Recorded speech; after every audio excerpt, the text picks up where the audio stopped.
Welcome to the afternoon session of BlogHer U. Our next panel discussion is all about maximizing revenue. We called it Cash is Queen. We know we're all here to earn some money. And as we learned earlier today from some of the influencer panels, there are many, many different ways that you can earn revenue, whether it's working with affiliate partners, whether it's launching your own business or product line, and running ads across your network, or working with brands. So these women are going to talk about their various platforms and help you learn to earn. So without further ado, I want to introduce Christine Michelle Carter, Chastity Garner-Valentine, Elizabeth Sherrill, Kate Orseth, and Christy O'Brien to the stage. Good afternoon, everybody. How are we doing? Good. I'm doing good. Thank you for being loud. I appreciate it. So with me are four very amazing women. I can't imagine a better group of women to start this conversation about how cash is queen and how to monetize your position as an influencer. So I have a few questions for all of the ladies, and then they will each dig into their individual platforms. So can we start off with each one of you saying who you are, your platform, how you got started? Yes. Hello, and thanks so much for having me here today. I'm really excited to be on this panel.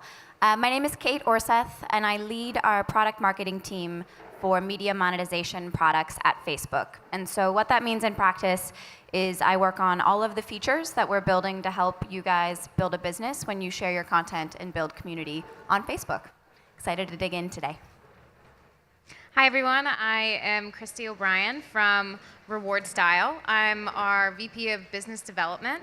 What that means is that I spend a lot of my time thinking about the future of our company, and what that really means is the future of influencer marketing and the industry in general.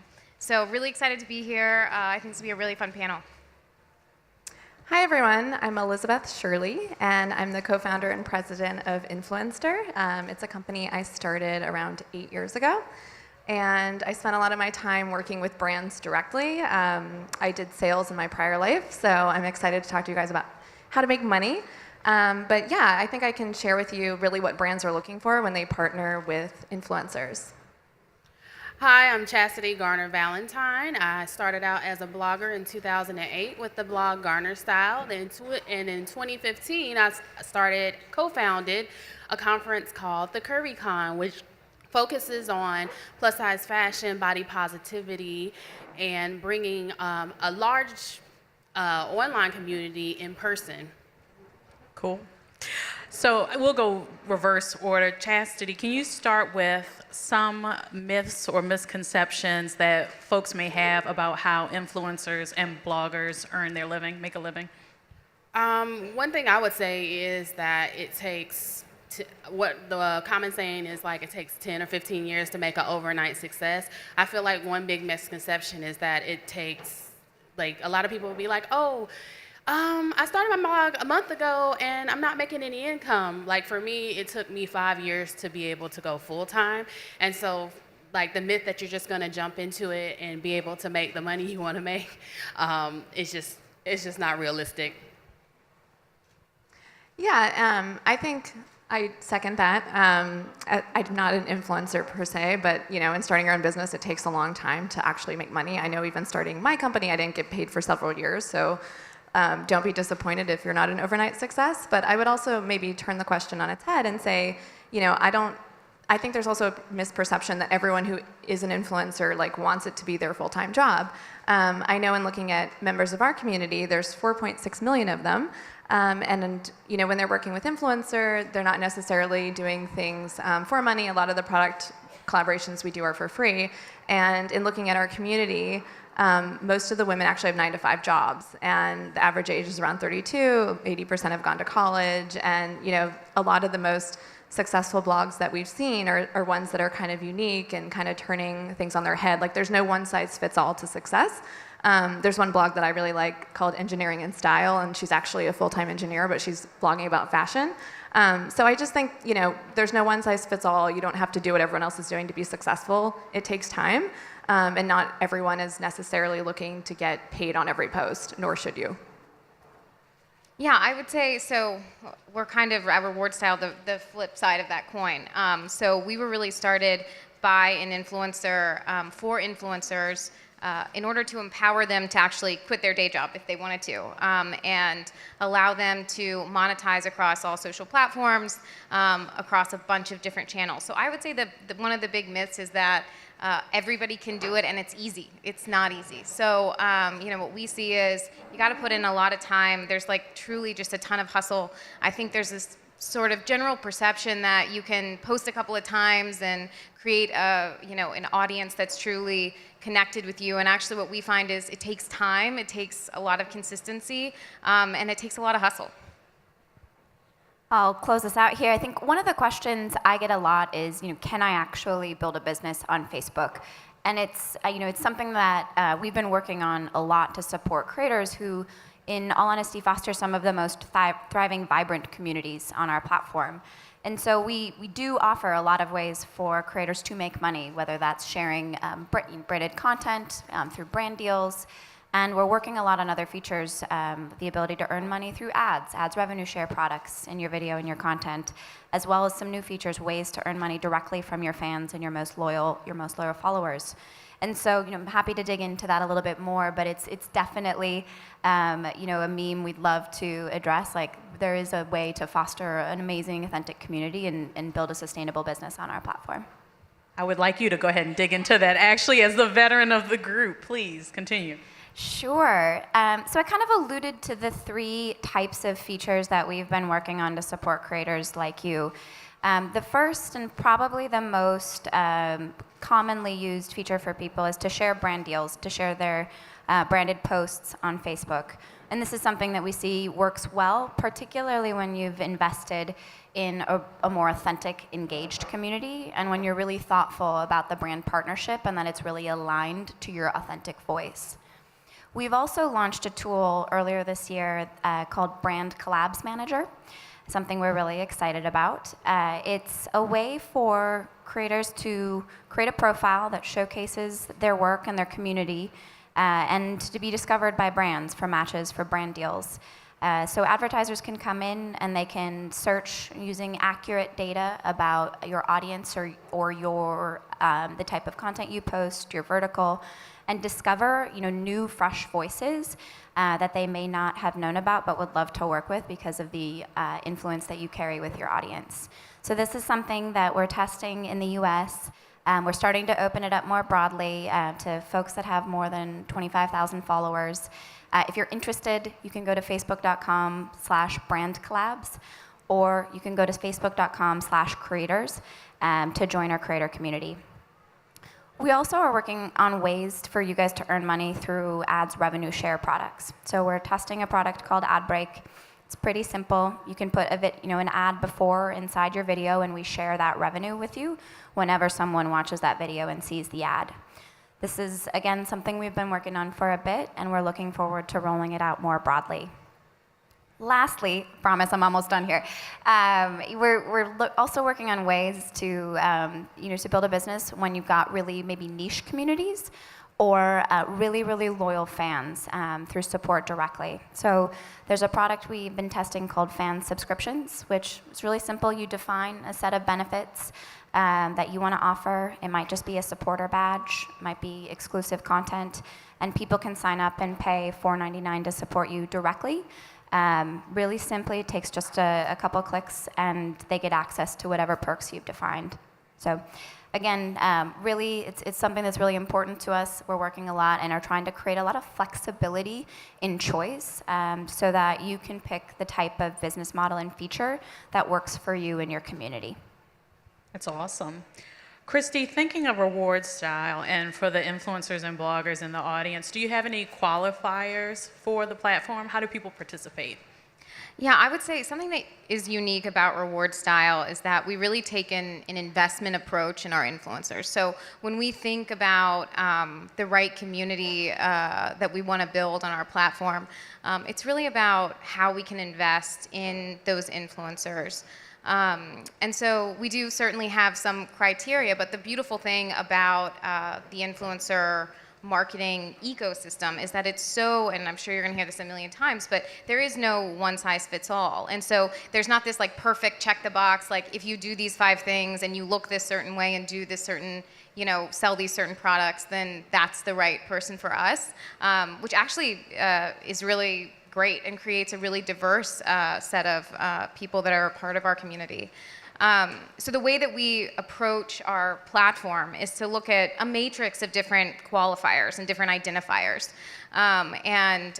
Something you could have thrown in the common misperception bucket is that reach is the most important thing, and having the maximum amount of followers is really what's going to drive your business forward, and we just find that to not be the case. So reach is really important. It's certainly one of the things that we look at in this matrix, but engagement is super important, and really understanding how are you activating your audience and on what platforms.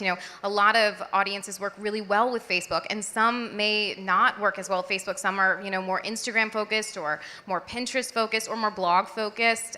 So it's really about figuring out where your audience connects with you and how they connect with you and what content resonates with them.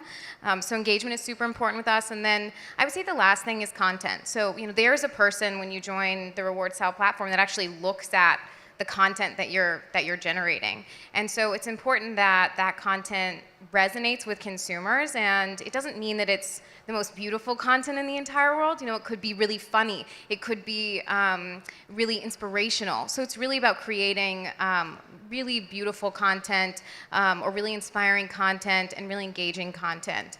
And then the very last thing is, how can we, Reward Style, actually move your business forward? So it has to be monetizable content. We built our business around monetizing influence. So we truly look for influencers that we feel we can move the needle forward with. Cool. Elizabeth, can you tell us the same? Can you repeat the question, just to make Sure, sure I answer sure. totally? What we're looking for influencers? Sure. So yeah. How do you have any qualifiers? So Influencer is really a product review and rating and community, and we welcome really everyone. So it's a little bit different than Reward Style, I would say. You don't have to have a certain number of followers to join Influencer. Actually, people who aren't even members can read the reviews that we have. So Influencer has second reviews only to Amazon with 27 million. We have more beauty reviews than Ulta and Sephora. So it's really grown to be this place where people talk about what they buy, what they're thinking of buying, give each other advice. So there's no criteria in that regard.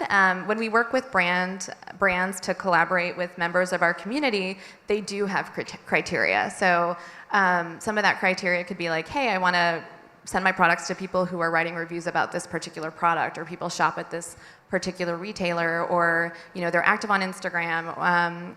Engagement rates are really important, I would say that. No one comes to us and says, hey, I want to send my product to the person with the most followers. That's never anything they say, ever. What they are looking at is engagement rates, and we actually built a tool where we can measure that. So what does that mean? It means like you should have maybe 5 to 10, maybe more than that, % of people actually engaging with your content.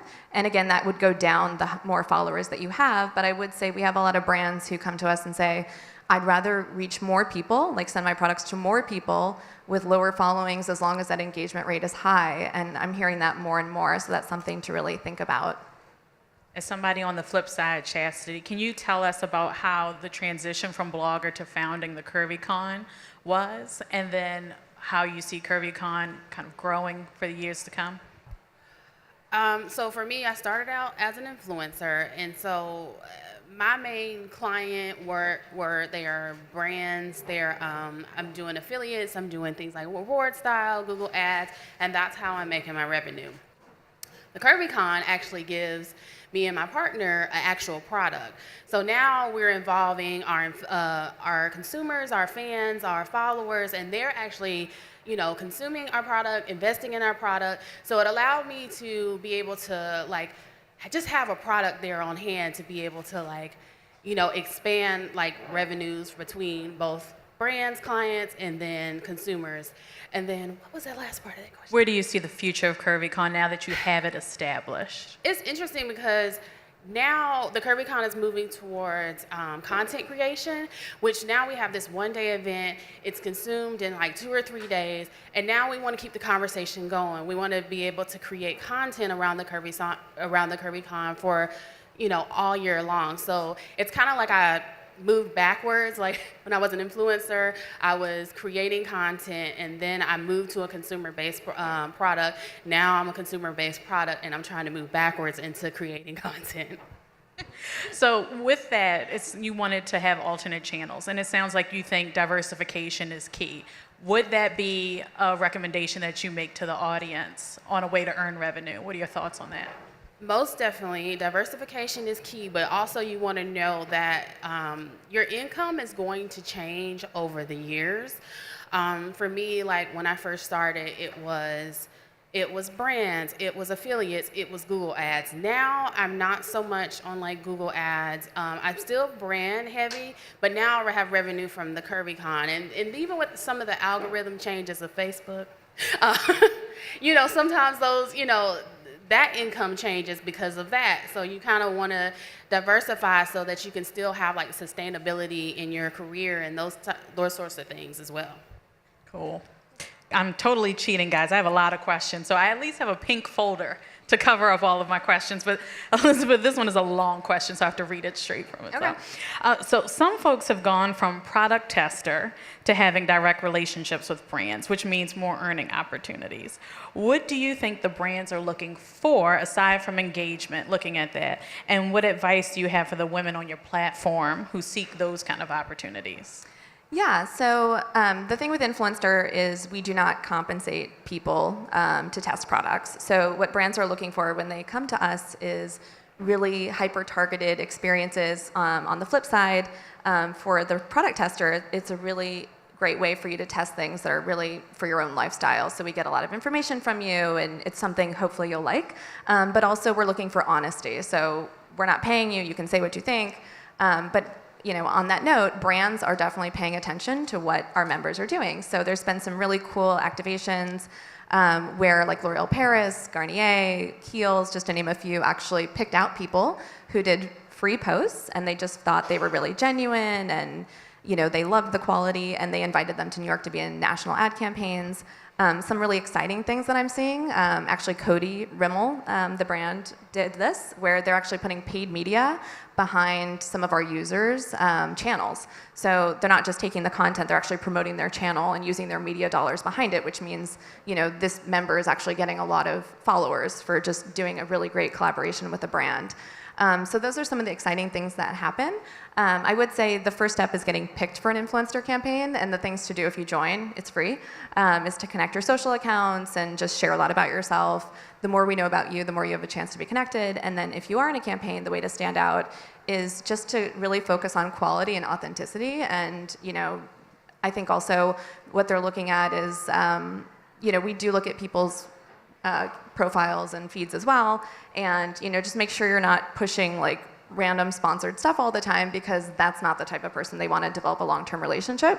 And I would say it can be funny, or depending on who the brand is, or aspirational, but I still see a lot of like dog ears on and like filters, and like a brand will never pick you if you do that. So I would say if you want to get picked for for a future partnership, then really focus on quality. I think it's coming through loud and clear between you and Christy that if cash is queen, then content would be king, basically. Yeah, and I think I really believe in the concept of give, get. So if you go out and you're just like, I'm not going to do anything unless I get paid, if you're established, maybe you can do that, but there are so many people out there and they can go to someone else. And I think the way to stand out is to prove yourself, right? So even when I started my business, I couldn't go out and ask L'Oreal to give me, $50,000 to do something. They wouldn't. So I just said, hey, I believe in my business. Let me do something for free. Try it. If you like it, come back. And that's the way that Influencer grew. So I would translate that into your own business.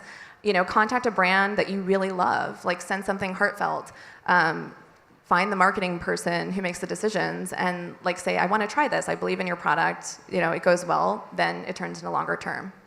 Awesome. Yeah, I was just going to echo that and say, that, it's really, we have the same thing in our business, which is that, it's slightly different in the sense that we allow influencers to talk about any products and to actually be able to earn a commission on those products with brands. And if you can prove that you're driving sales for a brand, there's no better way to prove your value, truly. I mean, it's not, you don't have to argue about, engagement or reach or anything like that if at the end of the day, you're driving a ton of sales for them.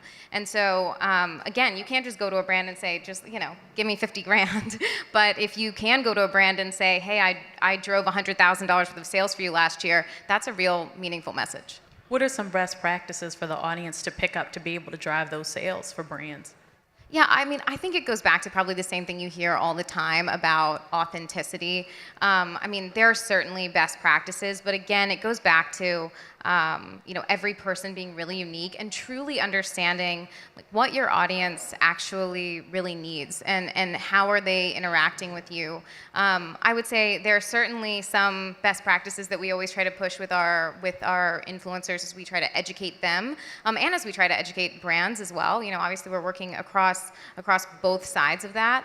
I would say being really niche can be extremely valuable. So what we're seeing even more and more, and you hear micro-influencer just constantly in our industry right now, but being able to go really, really deep into certain verticals or into certain specific categories can be extremely helpful and can really drive engagement really high. I would say consistency is also really important. So, we can tell because we're totally cross-platform, so we can see how our influencers post on, Instagram or on their own blogs. And, when you are consistent and you're reaching your audience on a very regular basis in a meaningful way, that's when you start to see conversion really go up. Gotcha. Yeah, I'd jump in on that. I think there's, a few themes come through. One, obviously, the authenticity, but also this kind of notion of the care that you show your community. I think we hear a lot from brands, and it's one of the things that with this new tool, Brand Collabs Manager, that we get a lot of feedback on is the ratio of how much you're actually organically engaging and investing in your community relative to the amount of commercial content that you share. And they want to align with people who are sharing really authentic, meaningful content with their community, and some of that is brand partnerships, and that ties to how aligned you are with the brands you choose to work with. But I think on both sides, there's just a deep desire to be aligned with folks that are really fostering these authentic, engaged communities, as well as staying true to their voice. I'd also echo the niche point. That's something we hear a lot as well around being able to go a lot deeper to find those micro niche influencers and fresh faces. So with video ad revenue, can we get into that for Facebook since the medium is always changing? Can you explain that for everybody? Yeah, so it's not, it's not a new concept, but we've been testing and are expanding the ability for creators and content partners who meet our monetization standards. So, basically how well, how you behave on the platform, to put ads in front of and inside their video and earn a revenue share on that ad whenever someone sees it. So there's a few things I think that are helpful to keep in mind. One is that we see that this works well with a little bit longer video. People tell us that they're happiest with their ad experience when it's in content that they really want to see, but is long enough to merit kind of the tax of seeing an ad. And so we've updated kind of our program rules to be monetized, to be able to monetize 3-minute video or longer. The other thing I'll say is we've also been testing and growing a surface in the Facebook app called Watch. And Watch is really a place for people on Facebook to connect and actually have a direct relationship around video with creators that they love. And so if you think about your own experience with Facebook, and you come and you open, you see newsfeed, and you see some stuff from your friends, and you see some stuff from pages you follow. Watch is really a home for video, and for video from public content partners like you guys, and is a way to create a little bit more predictability in the audience. You talked a little bit about newsfeed changes, which I know are really hard, but this is a surface that's really about predictable, loyal viewing for your community, which we know is super important to be able to build a business around ads. Awesome. So I have one last question for all of you. We can go straight down, starting with you, Kate. So what do you think is the next big thing in monetization? I know you just touched on video, but if it's something else, that's fine too. And what do you think is a passing trend? I think this concept of really loyal communities and the ability for really niche, hyper engaged communities is going to lead to a lot more flexibility to monetize actually directly from fans. And this is something we're seeing, with subscriptions where people want to support the creators that they love, and they want to support them for a lot of reasons. Sometimes they just think you're awesome, and they want to support you financially every month and for nothing else. And sometimes that's for access to, content or more even access to you, like in live videos. But I think this is going to be something that we see more of, and it's really tied to this trend around loyalty. Yeah, I would say, so we spend a ton of time thinking about how monetization is really going to change over the next 5 years, because it's truly our entire business. And I think one of the things that is really exciting and is not actionable for anyone in this room probably right now, but it's really exciting, is just how technology is changing, how mediums are changing. And when you think about the influencer community and like what they've actually driven forward in the last 5 or 10 years, they're always at the front of the next thing, and whether that's the next, shoe or the next set of curtains or the next foundation that I should really know about. They're always at the forefront of it, and they're also at the front of new mediums and new media. And so I think when we start to think about like what is the next media for engaging with your audience, and whether it's AR, VR, or some new form of video, Facebook and Instagram are doing really interesting things with long form now, and how that actually changes your monetization opportunities. I think that's going to be really exciting, and I think the influencer community is going to be the one to watch when you say like, here's the next big thing. Yeah, definitely. I mean, we started Influencer 8 years ago, so imagine, the mediums have definitely changed. I think there'll be new things popping up. Who knows what that'll be in the future, but I'm sure influencers will find what that is, to your point. But I think, what I see brands talking about a lot is more of this direct sales and peer-to-peer. So they want to sell directly to you guys, and they want you to sell directly to your networks. And the data shows, like when you ask someone why they bought a product, over 92% say because my friend or family recommended it. Now with digital technology, social media, it's very easy to give attribution to everybody. So you don't even necessarily need to be an influencer. And I think this is happening because you've seen successes with Unique was bought by Cody. Beauty Counter is hugely successful. Glossier came up with their own rep program. So I think brands that traditionally sell just through retail will do more of their own peer-to-peer.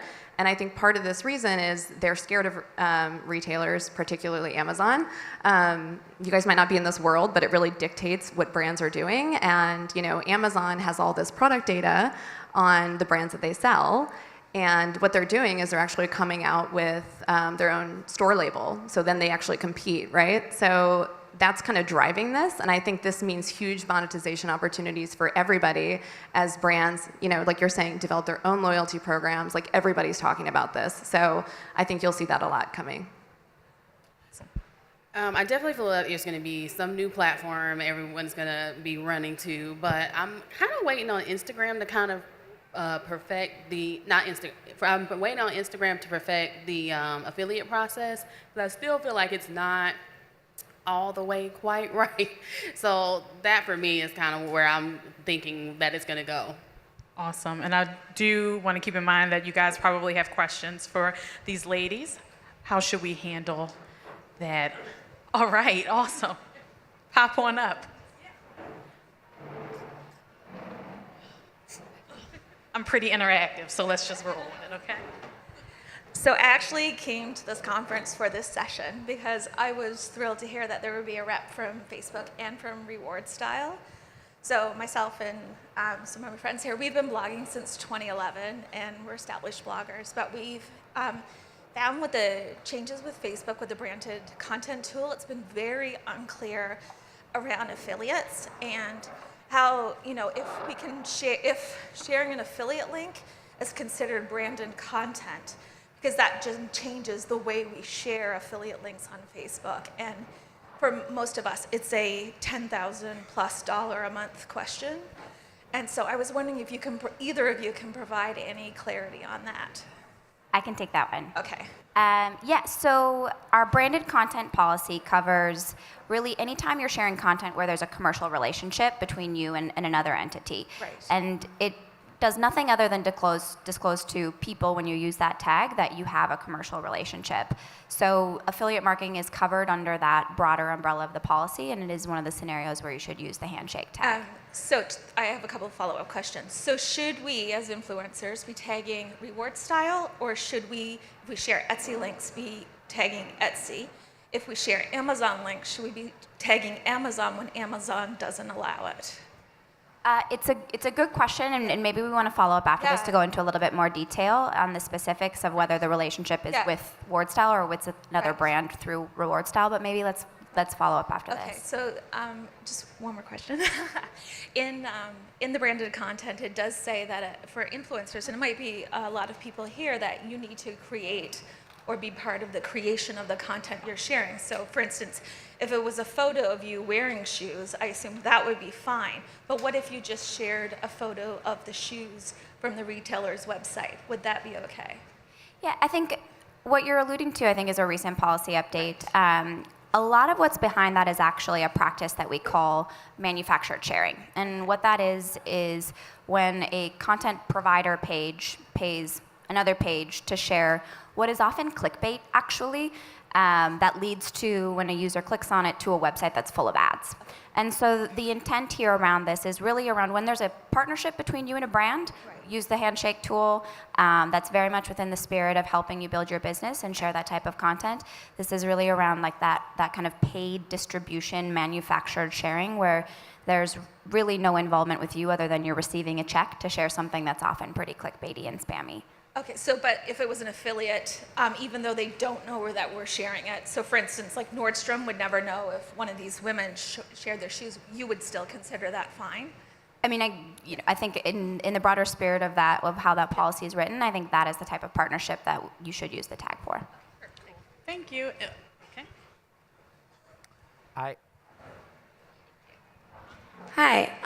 Before you guys were talking about, and you said that content is king, and you're talking about how it's important to generate good content. I was wondering if you could be more specific on what you meant by that. Is it more like for Instagram, for example, like do the pictures need to be taken on a really nice camera and have really good quality and that type of thing, or is it more like the emotion behind it or something like that? I think it's really a combination, but what we see, and it also depends on what you're trying to optimize for, right? So we have different types of revenue streams for our influencers. Some is commission on sales, affiliate links, and some is brand partnerships who are actually coming to you. I would say the best way to truly maximize your revenue stream is to do both. And one of the things that RewardStyle allows you to do is to create branded content and then put links into that branded content where you're actually getting paid, a flat fee by your brand partner as well as a commission on every single sale that you drive. When we see what brand partners are looking for, I mean, they are looking for content that's premium in the way that it's created and developed as well. But I would caveat that a little bit to say that a lot of our influencers are creating their content on their phone. So, having, that's really the beautiful thing about what the, iPhone ecosystem, and not just iPhone, but, even the Android ecosystem has created. It's still possible to make really beautiful content without a super nice camera, but that content being, premium in the sense that it actually looks well done is important to brand partners. I'd love to piggyback off that as a influencer concentrating in the plus size space. One thing you kind of have to kind of gauge your audience, but also like create content for the brands, but also create content for your audience. So I used to do like street style photo, professional photographer, that sort of thing. I still do that because I know I need that content for the brands, but pictures of mirror selfies are really big right now. They get crazy engagement. So like I mix in that content as well, but I also make sure even in that mirror selfie, I have a really cool background. Like I make sure that the picture is crisp and clear, like the mirror is dusted off. Like, you still want it to look professional, even though you're doing something that your audience is like, oh, this is a bit more authentic. This is not like a professional sort of photo, and I feel like they respond to both. We have a question right here. Hi, for someone just starting out whose ultimate goal is to monetize, what would your #1 suggestion be for right now? You should join Influencer. No, I mean, I think if you're just starting out, you want to really build your credibility, right? So you could do Influencer or other areas out there where you can actually get products, at least for free. That's how you start, I think. And you start building up your credibility, like, hey, I'm testing this, here's my opinion. And I think you also need to think about, like, where do you want to make money? And kind of to answer the other question as well, like, what should I be putting into my feed? You need to think about, like, what type of brands do you want to work with?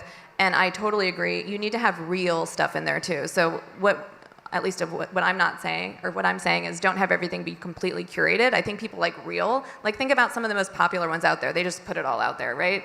And yes, you have to have nice, pretty photos, but again, it just depends what kind of brands you want to work with, because, even my company, when brands want to work with certain members, it's like, oh, well, they're talking about prestige beauty all the time, so I'm never going to send them this product. Or, I really want to reach a new mom. So if she's creating a content that's all about, like, baby stuff, that's still great.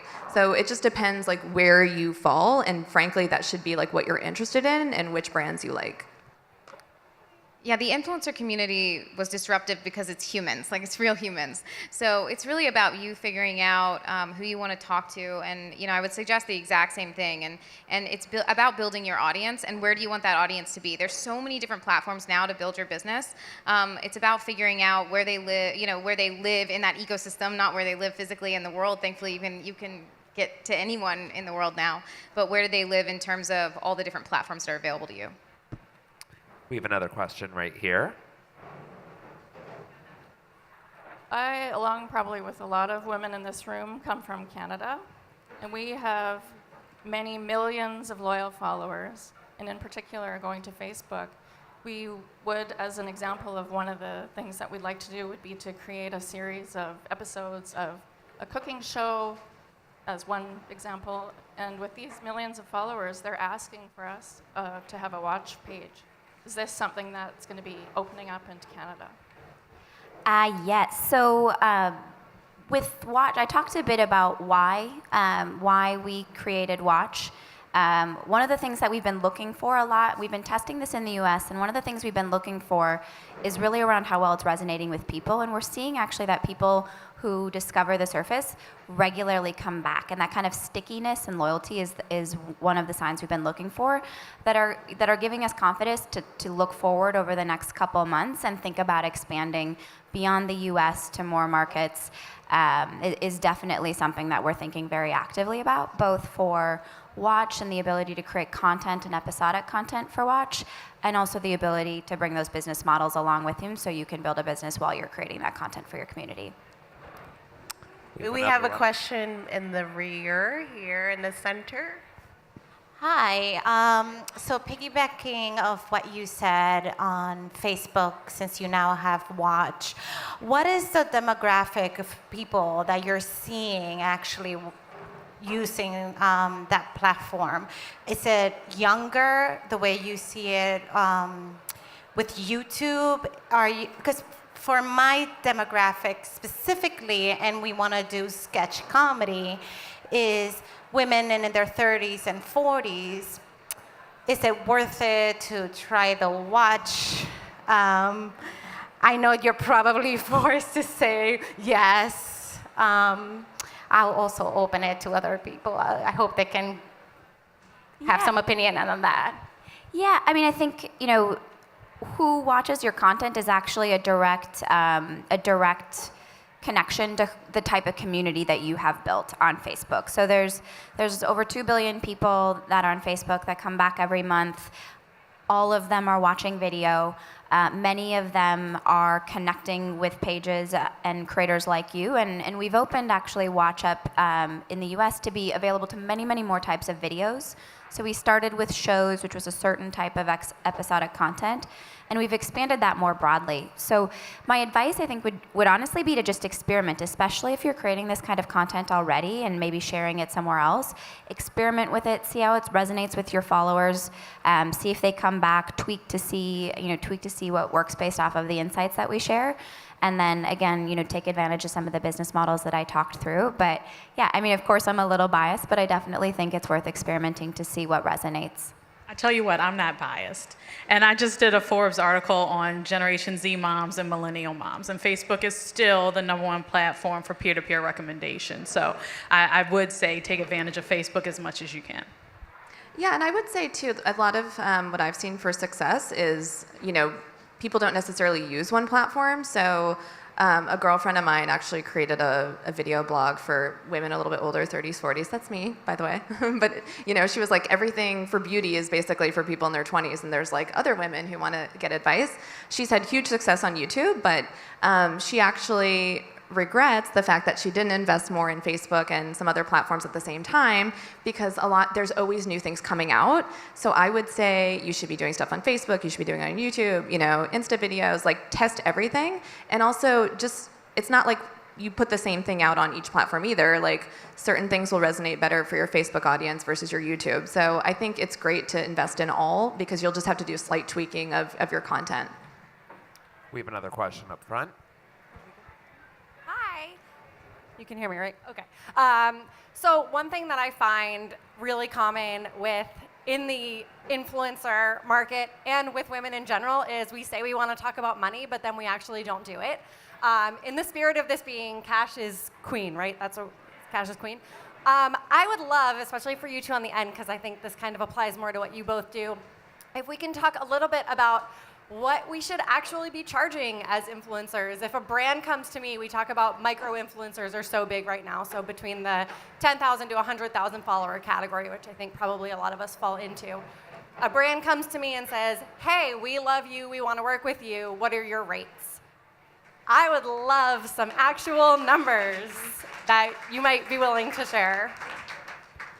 Well, not necessarily what you're charging, but like what are people charging? What are women with 25,000 Instagram followers charging for a sponsored post? And there's like no information out there about this, and I would love any insight that you're willing to share. So what I will say, find a tribe of women who do what you do on different levels, and that will trust you with that sort of information about salaries. Now, I can give you some hard numbers. I would say, okay, so with a person with 100K to 200,000 followers, good engagement, that sort of thing, I would say somewhere between $1,000 and $2,000. $2,000 might be a little bit high. For a person like, let's say 500,000 or more, I would say somewhere between around $4. $1 million or more, you could. No, I like it. No, go there. That's the goal, right? $1 million or more, you could be talking, 6, 7, 8,000 up to 20,000. Like it goes, and I'm very fortunate to know a lot of women in those different categories. So, I think the reason everyone talks about this, brands talk about this, like, someone came to me and they want $10,000, another person wants $1,000. So there is no standard rate card, because, the price of something is what people are willing to pay, and there's no standardization yet. I think that will start to change. But I will say, like, Instagram post, you'll get less than doing a video, right? Like a video, an eyeball, like the person's actually watching it, and it's longer form, and they're actually talking. Like Instagram, is more of like a passive thing. Maybe not everyone's gonna see it. I agree with you. You have to kind of talk to your peers, but honestly, like even when we started Influencer, there was no influencer marketing. So I went out, I was like, I don't know how much to price this. Like I remember I was charging Crest, like a huge brand, and they wanted to do this campaign. I think 5,000 people. I was like, I don't know, $5,000. And then they were like, no, we're not working with you. So I asked why, and they're like, that's so cheap. Like we're not working with you. This must be like a really crappy product. And I was like, oh. So it should be way more expensive, And so through the years, I kind of figured it out. It's trial and error. And honestly, like, you kind of have to just throw some things out there. But I would caution you all in working with all the brands. They also don't want to work with like divas. And if you come out there and you're like, hey, I'm only doing this for this amount of money, they will walk away because there's so many other people. I think it's good to get in there and establish a relationship. Also, I kind of try to feel people out, when I'm trying to sell something. Hey, what's your budget? What do you have to work with for this? And they might say a number, and they'll be like, oh, great, like I can agree with that. Or can you give me a range of what you're working with for your budget? Always ask that before you're just like, oh, I charge this, and that's a good way to kind of gauge and get an idea. But yes, I agree. Everyone's frustrated with this. Thank you. I appreciate it. I love to piggyback off of that. I also feel like kind of know who you're talking about. There's some people who there might be a huge corporate brand. Their budget is going to be different than a smaller brand. So you also want to feel that out too. But also sometimes I send over my rate and I'm like, I really love the product. It's something that I use. This is what I charge, but I would love to work with you. So let me know what works. So just be open into that discussion as well.